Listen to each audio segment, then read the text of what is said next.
I think the first thing to kind of consider is who your audience is. I'm lucky to also have a background in marketing, although I started working in marketing at the same time I created the podcast, so I did not know what I was doing at the time. But now I realize that a big part of the success of creating a podcast for me was about being a podcast listener and being able to put myself in the shoes of someone who's listening. So you need to think, like, who would care about this? Who is this for? Imagine, okay, what kind of person would be listening to your podcast? When would they be listening to it? Is this something that they're going to be super focused on? Or is it something maybe light that they're listening to while they're like doing the dishes at home? Because a lot of those questions are going to help determine the style and the content and how you're producing it. One of the things that really matters then is to go find those people and let them know what you're doing and invite them to be part of the creative process. Nick and I didn't so much create Pod Therapy. We host it. Our fans, our listeners created it.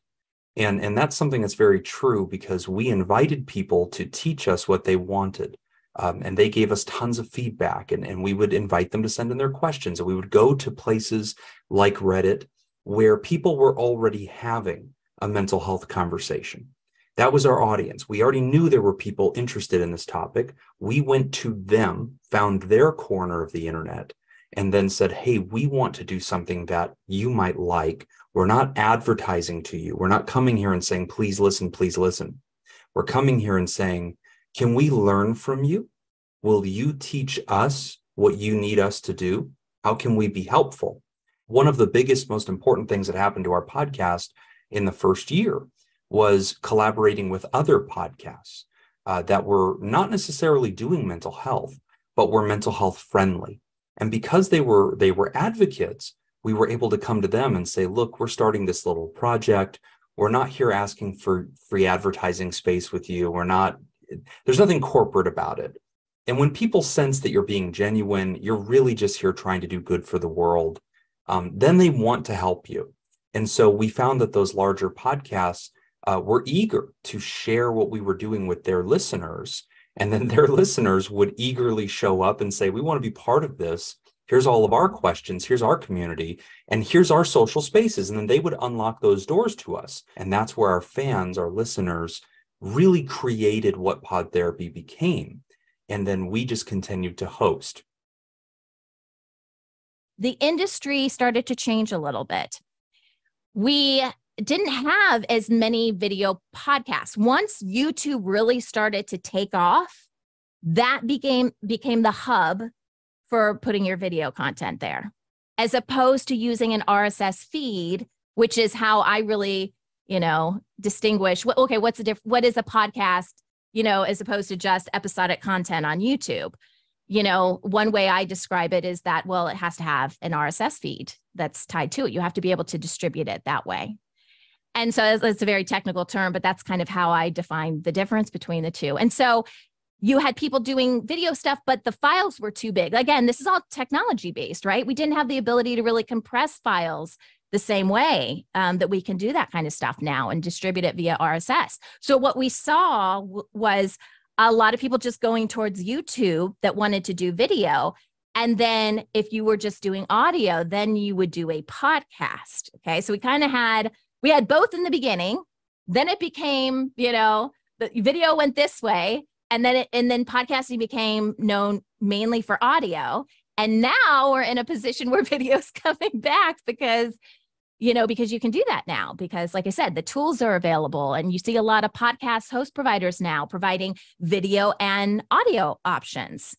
But we didn't have that for many, many years. So it's like I said, the industry is just, it's constantly changing.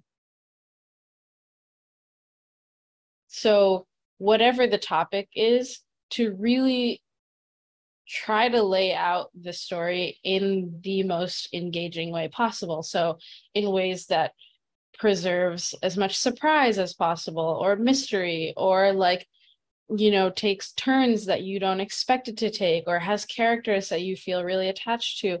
I think those are all things that on the team we think about a lot, and we start thinking about them when an idea is pitched. So I think number one is just characters. That topic has to come alive through a person. So there has to be somebody that is doing something, going on a journey, asking a question, trying to answer it. And that is just, I think that's just something that listeners connect to so much more than saying, here's an abstract idea that you should think about. So number two is like a series of events, like moving through topics as like an intellectual exercise of like, here are the pros, here are the cons, here's the, nuances of this topic. Instead, we'll just be like, okay, we have a character.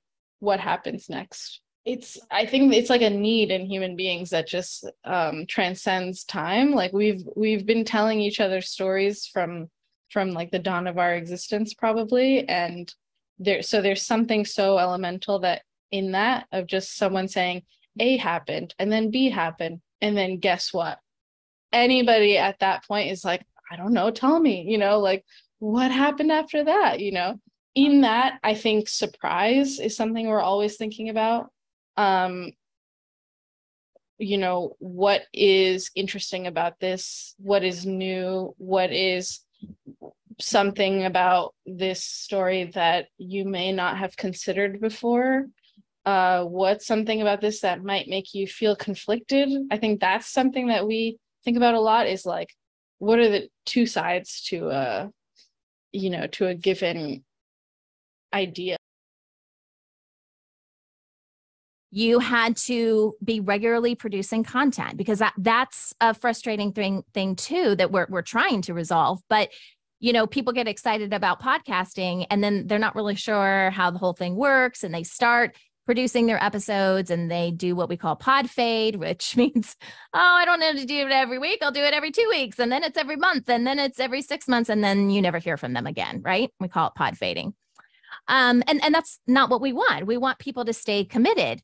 But in order to do that, they have to see a progress. They have to see that, their whatever their podcasting goals are, that they're able to do that. Because that's one of the things too, when you're building a podcast audience, it's consistency. The audience wants to know that you're going, if you've got a weekly show, you need to commit to that weekly show. They need to know that when they show up, you're going to be there. So if your podcast, I think this depends on what type of show you have.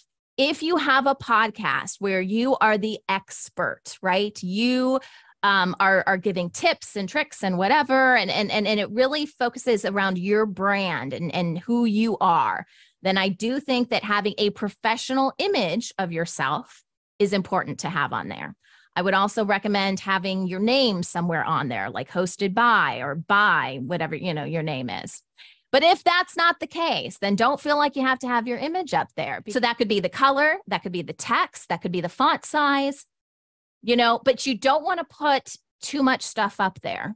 And I do think too, it needs to somehow explain what your show is about, not with words, but with images, right?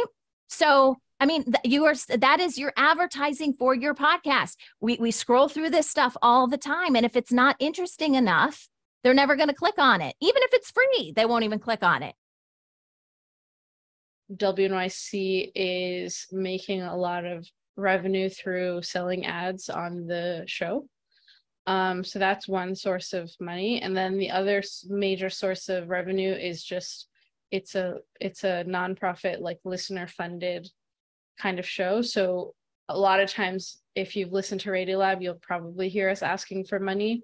Over time, we're trying to move away from our dependency on ads, because, like with like economic shifts and everything, like the number of ads that we're selling changes, and that, obviously has a very large economic impact. We're trying to create a more stable revenue by creating sort of like a Patreon type thing, which is like for Radiolab, we have this thing called the Lab, and it gives you access to like bonus content and like merchandise and like extra things. You get access to, I think, the entire catalog of old Radiolab episodes that are not usually available on most podcast apps. There are some podcasts that will just say, hey, we have a Patreon now if you'd like to contribute. If this show is worth more than $0 to you, go ahead and, sign up, and so it's more kind of asking for donations there, which is a perfectly fine way of doing it. We decided we wanted to have something that we could give back. So they're actually, the show is free, but if you want to pay for this, then we'll give you this, and so you're basically purchasing extra content. And so that's pretty much what we did. And we're 6 years into this, and we've struggled a lot with our Patreon, figuring out like, what does this look like? I think the biggest part of the Patreon is the bonus content that we can do. And for us, it was always a scheduling issue. Scheduling studio time with Jacob was always a problem. And then Jim's schedule and my schedule are complete opposites. So we don't line up very well. So getting all of us together was just a nightmare. We tried that for several years. And then what we have landed on now, I think, is the best thing we've ever come up with, which is that we just do our own individual thing. I'll record something for Patreon, and usually bite-size 30 to 45-minute chunks of something that I found interesting, either something I came across in the news, a new study that came out, or just a new skill that we can focus on. And then Jim does the same thing, and then we alternate when we post it. So he'll post his on Monday, I'll post mine the following Monday. And I think the biggest thing that I've learned about podcasting is being consistent.